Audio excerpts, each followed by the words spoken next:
नमस्कार दोस्तों, स्वागत है एक बार फिर से आपके अपने चैनल उड़ान। तो हर दिन की तरह चलो एक बार भगवान को याद करते हैं, परमपिता परमेश्वर को याद करते हैं जो आज का शुभ दिन हम लोगों को दिया और आप अपना इंटरेस्ट दिखा रहे हैं आगे बढ़ने का। आपके अंदर जो इच्छा शक्ति जगाई ये भी ईश्वर का देन है। सब लोगों के मन में ये नहीं आता है कि हमें भी जीवन में कुछ करता है। कुछ लोग बिल्कुल ही नकारात्मक विचारधारा से बने हुए हैं, वो कभी सोचते ही नहीं कि हमारे जीवन जो ईश्वर ने हमें दिया है इसमें हमें आगे कुछ प्रगति के बारे में सोचना चाहिए। आपने देखा, आपने रुचि दिखाया इस चैनल पर, इसके लिए बहुत-बहुत धन्यवाद। और इस बार ईश्वर को भी एक बार धन्यवाद देते हैं, साधुवाद देते हैं। 30 सेकंड का मौन व्रत रखते हैं और ईश्वर को आज के दिन के लिए बहुत-बहुत धन्यवाद करते हैं।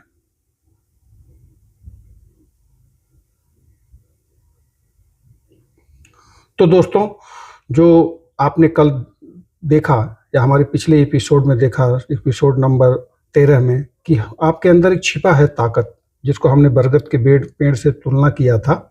जैसे बरगद का बीज बहुत छोटा होता है और उसके अंदर विश्वास होता है कि जब वो जमीन के अंदर जाएगा तो बहुत ही बड़ा पेड़ बनेगा, क्योंकि उसको सूरज की रोशनी, पानी और सारा प्रकृति उसको सहयोग करेगी, जिससे वो आगे बढ़ जाएगा। उसी तरीके से आपके अंदर भी वो बरगद का पेड़ छिपा हुआ, वो शक्ति छिपी हुई है।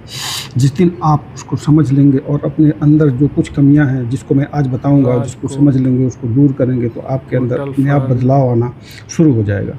तो कभी आपने ऐसा सोचा है कि क्यों एक प्रतिभाशाली व्यक्ति भी गरीब रह जाता है? क्यों कुछ लोग अपने सपनों को कभी पूरा नहीं कर पाते हैं? क्यों कुछ लोग दुनिया के डर से अपनी असली पहचान छिपा कर रखते हैं? सच्चाई यह है, इंसान को बाहर का दुश्मन नहीं मारता है, बल्कि उसके मन में बैठा हुआ डर हराता है। जब तक मन से भय नहीं निकलता, तब तक विश्वास प्रवेश नहीं करता है। आज हम उन 7 मूलभूत भय को पहचानेंगे जो हर इंसान के जीवन में मौजूद है। नंबर 1, गरीबी का भय। गरीबी केवल पैसे की कमी नहीं है। गरीबी सबसे पहले हमारे विचारों में जन्म लेती है। यही डर हमें बड़े सपने देखने से रोकती है। यही डर कहता है अगर असफल हो गए तो, अगर पैसा खत्म हो गया तो, और धीरे धीरे हम अब सपने देखना छोड़ देते हैं। याद रखिए, गरीबी बैंक खाते में आने से पहले सोच में आती है, आपके दिमाग में आती है। इस डर से बाहर कैसे निकलें? अपने लक्ष्य को स्पष्ट करें, रोज कार्रवाई करें, बहाने छोड़ें, विश्वास पैदा करें, खुद को सफल व्यक्ति की तरह सोचें। दूसरा डर है आलोचना का भय। दुनिया क्या कहेगी? यही एक वाक्य लाखों सपनों की हत्या कर देता है। लोग हंसेंगे, लोग मजाक उड़ाएंगे, यही सोच इंसान को शुरुआत करने से रोक देती है। लेकिन सोचिए, जो लोग आज आपकी आलोचना कर रहे हैं, कल वही आपकी सफलता पर ताली भी बजाएंगे। याद रखिए, यदि लोग आपकी आलोचना कर रहे हैं, इसका मतलब है कि आपने कुछ अलग करने की हिम्मत की है। तीसरा है बीमारी का भय। बहुत से लोग बीमारी से पहले ही बीमारी से डर जाते हैं। नकारात्मक विचार, तनाव, चिंता धीरे धीरे शरीर को कमजोर बना देती है। मन स्वस्थ होगा तो शरीर भी स्वस्थ बनेगा। याद रखिए, स्वस्थ केवल शरीर की स्थिति नहीं है, बल्कि मन की अवस्था भी है। चौथा है प्रेम खोने का भय। सबसे दर्दनाक डर होता है किसी अपने को खोने का डर। किसी डर से जन्म लेती है ईर्ष्या, शक, असुरक्षा और रिश्ते टूटने लगते हैं। सच्चा प्रेम स्वतंत्रता देता है, डर नहीं देता। याद रखिए, जहाँ विश्वास है वहाँ प्रेम है, जहाँ डर है वहाँ केवल असुरक्षा है। समस्या उम्र की होती है। बुढ़ापे का डर 5वां डर है। समस्या उम्र की नहीं है, समस्या सोच की है। कुछ लोग 30 वर्ष में बुढ़े हो जाते हैं, कुछ लोग 80 वर्ष में भी युवा रहते हैं। क्यों? क्योंकि उनकी सोच युवा होती है। याद रखिए, शरीर उम्र की होती है, सपनों की नहीं होती है। चौथा, स्वतंत्रता खोने का भय। स्वतंत्रता केवल शरीर की नहीं, विचारों की भी होती है।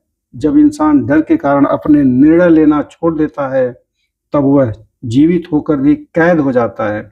याद रखिए, जिस दिन आपने अपने विचार की स्वतंत्रता खो दी, उस दिन आपने अपनी पहचान खो दी।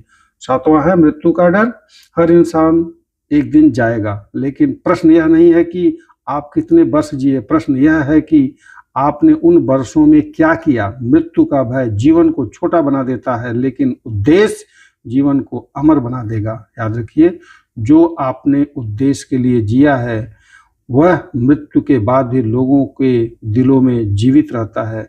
इन सातों भयों का एक ही इलाज है, अपना स्पष्ट उद्देश्य रखिए, अटूट विश्वास ईश्वर पर रखिए, इस प्रकृति पर रखिए कि अगर आप सकारात्मक सोच रखेंगे तो प्रकृति और ईश्वर आपका मदद करेगा। सकारात्मक मानसिकता रखिए, निरंतर कार्य करते रहिए, आत्मविश्वास को बढ़ाए रखिए, अनुशासन में रहिए, ईश्वर और स्वयं पर विश्वास करिए। डर दरवाजा खटखटाता है लेकिन विश्वास उसे खोलने से इनकार कर देता है। जिस दिन आपने अपने डर को पहचान लिया उसी दिन आपकी जीत शुरू हो गई। डर सपनों का सबसे बड़ा चोर है। साहस का अर्थ डर का न होना नहीं बल्कि डर के बावजूद आगे बढ़ना।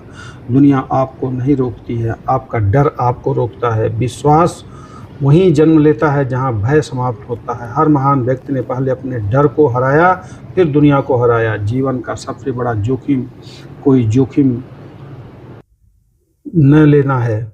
डर आपको सुरक्षित रख सकता है लेकिन महान कभी नहीं बना सकता है। ईश्वर ने आपको डरने के लिए नहीं बल्कि अपने उद्देश्य को पूरा करने के लिए इस दुनिया में भेजा है। दोस्तों, कल्पना कीजिए अगर आज आपके जीवन से ये 7 भय हमेशा के लिए समाप्त हो जाएं तो क्या आप बन सकते हैं शायद एक सफल व्यापारी, एक महान नेता, एक प्रेरणादायक माता पिता एंड एक स्वस्थ और खुश इंसान, या फिर वह व्यक्ति जिसका सपना वर्षों से केवल डर की वजह से अधूरा पड़ा है।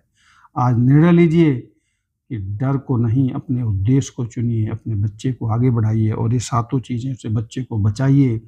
विश्वास को चुनिए, साहस को चुनिए और याद रखिए जिस दिन आपका विश्वास आपके भय से बड़ा हो जाएगा उस दिन आपकी किस्मत बदलनी शुरू हो जाएगी। डर से नहीं, उद्देश्य से जियो, विश्वास से चलो, परमपिता परमेश्वर पर विश्वास करो, वो आपके साथ हमेशा खड़ा है। साहस से बढ़ो और अपने जीवन को महान बनाओ। एक एक छोटे कदम लेने से ही एक दिन बड़ा कदम होता है। छोटे छोटे कदम करो, छोटे छोटे कार्रवाई करो, हर दिन कुछ नया करने के बारे में सोचो और ये सोचो कि मैं इस देश को, इस दुनिया को, इस पृथ्वी को क्या नया दे सकता हूँ। जो उस लायक आप हैं वो करिए और आगे बढ़िए, जीवन को सुंदर बनाइए, हंसमुख बनाइए, हंसते रहिए, मुस्कुराते रहिए और समाज और देश और इस पृथ्वी और इस विश्व के लिए कुछ नया काम करते रहिए। आपका दिन शुभ हो, आपका दिन मंगलमय हो। धन्यवाद। जय हिंद, जय भारत।